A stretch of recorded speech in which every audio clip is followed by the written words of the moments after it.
জনাব আলহাজ আবু সালেহ বাবু ভাই, তিনি এখন সংক্ষিপ্ত কথা বলবেন। বিসমিল্লাহির রহমানির রহিম।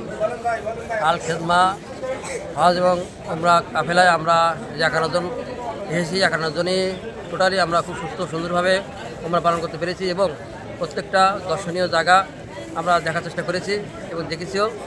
মোটামুটি পুরো কাফেলার প্যাকেজটাকে আমরা সন্তুষ্ট মনে করছি এবং সন্তুষ্ট মনে হচ্ছে। মোটামুটি সবাই এখন ভালো আছে। আমরা এখন এয়ারপোর্টে অপেক্ষা করছি, 11টায় আমাদের ফ্লাইট।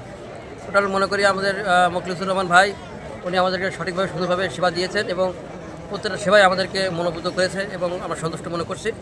আগামীতে ইনশাল্লাহ যদি কেউ এই কাফেলার মাধ্যমে সৌদি আরব আসার আমরা হজ পালন করার উদ্দেশ্য পোষণ করে থাকেন, ইনশাল্লাহ আল খেদমা হজ এবং কাফেলার মাধ্যমে মুখলিসুর রহমান ভাইয়ের মাধ্যমে আপনারা আসতে পারবেন।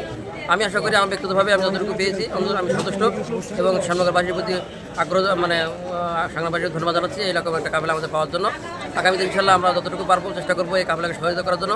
আল্লাহ তাআলা আমাদেরকে এই কাফেলার সকল হজ যাত্রী বা উমরা যাত্রীকে কবুল করে নিক এবং আগামীতে এই আল খেদমা হজ এবং কাফেলাকে আল্লাহ তাআলা কবুল করে নিক। ইনশাল্লাহ সকলে ভালো চেয়ে সকলের জন্য দোয়া আছে এবং শেষ করছি। আল্লাহ হাফেজ।